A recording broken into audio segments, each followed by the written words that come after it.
Ed Werder worked 26 years at ESPN, recognized by the Pro Football Hall of Fame. He's been covering the Cowboys since 1989, and this season he's covering the boys for WFAA TV.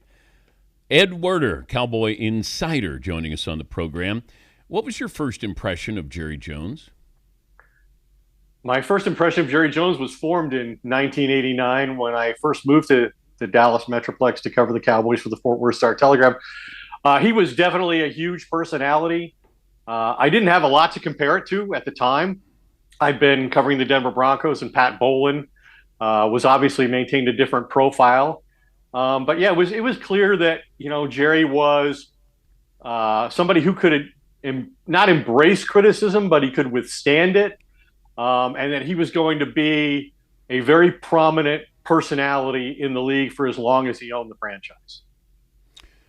Why do we have a Cowboy documentary? Like, why now and did you learn anything new? And I know you're interviewed in this, but why now for a Cowboy documentary? I think it's kind of a legacy, piece for Jerry. He's 82 years old. They've been irrelevant in terms of competing for championships for 30 years. I think Jerry wanted, something that sort of documented his place in the NFL and how it all began and what he accomplished during his career. And he wanted to take credit for certain things for which he has not yet been given credit. And I mean, there's always the soap opera. I mean, there's always drama around the team. I mean, Dan, most coaches, most general managers, the first thing that they want to do other than have a healthy football team is eliminate distractions. And Jerry's different in that he has said as recently as this training camp, when it gets quiet, I like to stir it up. And so for all of those reasons, the Cowboys are very good theater. And he had an offer of, $50 million to cooperate and do this piece. If fans in Dallas could vote whether they wanted Jerry to continue as the owner, how would that go? I think Jerry would win the 3 votes of his family members who were involved in the organization and might lose all of the remaining votes. I think the media would like to keep Jerry around. He's obviously good for what we do, always has been good for our business. But yeah, I mean, I thought that was one of the interesting things about this documentary and the timing. And one of the things that struck me while watching it was when Jerry came here in 1989, he was vilified. He was hated, very, strong dislike for him for, firing Tom Landry, franchise icon, even though he had been losing, and many people, including his bosses within the organization, Tex Schramm, thought the end had come or was near for Tom Landry. Jerry's the one who actually did it.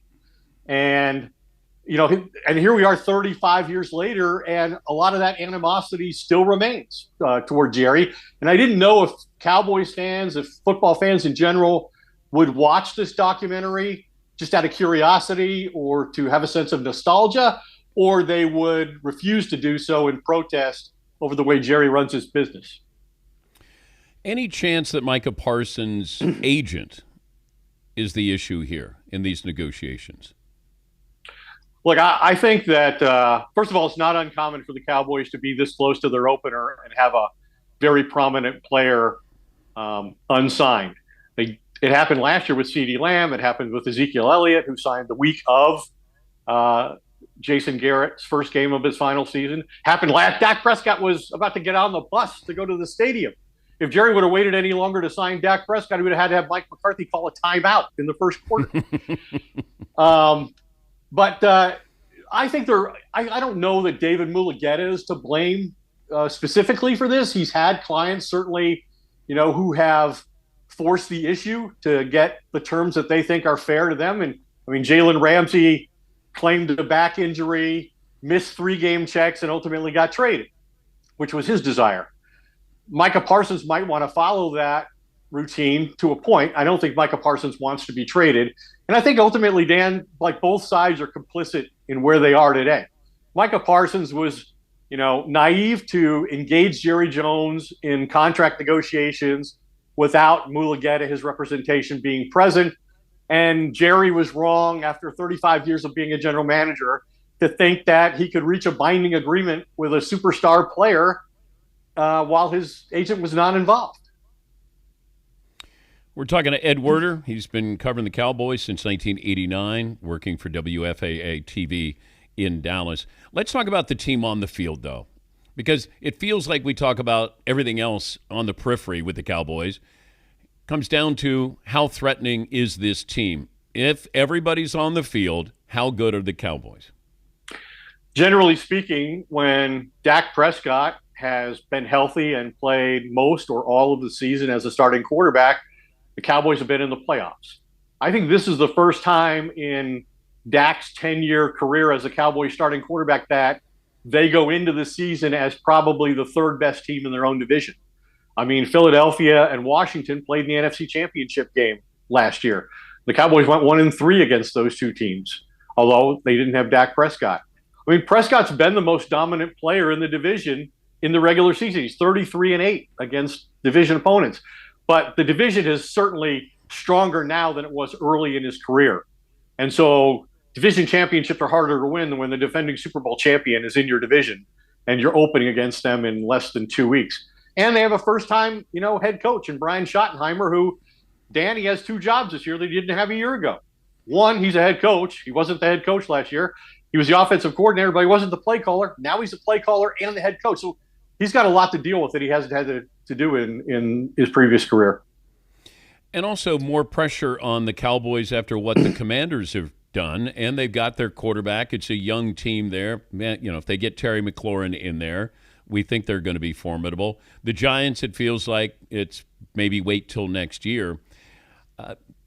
Dak and his age and what he gets paid, and that surprised me. I've been very vocal that I like Dak as a person. He's been very good to the show. I just wouldn't sign him up for that kind of money. I didn't understand that. Bringing back Zeke Elliott. There's certain things that Jerry has done really well, or his team has done really well. But the Dak part of it, 32 coming off an injury, and you're paying him $60 million? It's amazing that a year later he still has, by $5 million, the highest average salary in the NFL among players at any position. That just speaks, I think, not only to his value to the Cowboys and Jerry's fear of not having a franchise-type quarterback going into a season without somebody he thinks can win games on a consistent basis. I mean, how fortunate are the Cowboys? Dak Prescott was a fourth-round pick. Tony Romo was an undrafted player. They've had 20 years of high-level quarterbacking without investing a first-round pick. And in the case of Dak and his salary, I mean, it's really just leverage. It's what Micah Parsons is going through now. Dak and his agent mastered that. I mean, they forced the Cowboys to franchise tag him. They'd never franchise tagged a quarterback in their history. They franchise tagged Dak twice. And ultimately, Jerry feared losing him, and so he did what it took. How did the Eagles not end up back in the Super Bowl? I think it all comes down to injuries. If Jalen Hurts stays healthy, if their defense with Vic Fangio, which could be the youngest in the NFL this year, holds up, I do expect the Eagles to be the first team to repeat as division champions since Philadelphia did that in 2004 with Andy Reid. This is a division, as you know, interestingly enough, has had a new champion for 20-plus consecutive years. That being said, I still think there's a big difference between Washington and Philadelphia, all things being equal. We saw that in the NFC Championship game when Philadelphia dominated that game and dominated the Chiefs in the Super Bowl. They're a really good team. Their front office takes a completely different approach to being proactive and signing their best players. You would think maybe Jerry Jones would study that and apply that to his franchise. He's chosen to do just the opposite. What's the craziest story you've ever been involved in or heard about the Cowboys? You can leave out names if you need to. I think we saw him in the documentary. The Michael Irvin situation, being arrested with drug charges, there being a murder for hire plot involved in the trial. Him ultimately missing 6 games to start a season, and Deion Sanders becoming, Troy Aikman's number one receiver. So it's hard to say that there's just been so much, Dan, over time, and it's all played out very publicly. So I don't know that there's something that we're not aware of that I could share with you, even if I eliminated the names, that would be more curious than all of the things we've seen happen openly. Yeah, I felt the same way when I watched the documentary, but I've been around, doing this professionally for 40 years. But somebody who was younger, let's say you're 30 years of age, and your entire lifetime, Dallas hasn't won anything. And then all of a sudden you take a trip down memory lane, you're like, damn, we used to be good. We used to have stars who wore that star on their helmet. Well, I think the thing that, comes through when you watch the documentary is what a great coach Jimmy Johnson was, not only in terms of identifying and developing talent and making, the Herschel Walker trade, which was a unique move in the whole history of the league by a relatively novice NFL coach at the time. But he also was a master psychologist, and the players on that team, the principal leaders of that team, unlike those today, like they met the challenge in the postseason. They were up for it. We haven't seen that from a Cowboys team in over 30 years, where the Cowboys play their best in the biggest moments against the best opponents. Always great to talk to you. You always got something to cover, though, with the Cowboys. You imagine if you were covering Jacksonville, Arizona? I'm very fortunate that I took an offer from the Fort Worth Star-Telegram when I was a young reporter, even though it wasn't really a job I wanted at the time. I wanted to stay in Denver and work at the Denver Post, and had the opportunity to do that. But wound up coming to Fort Worth, covering the Cowboys ever since. And, yeah, I've always said I wouldn't have had the career I've had if not for the fact I was so close to covering, I was involved in covering the Cowboys and all the curious situations that happened with them. I'm glad you are. Good to talk to you. Thanks again. Thanks, Dan. Ed Werder, Cowboys insider for WFAA TV in Dallas.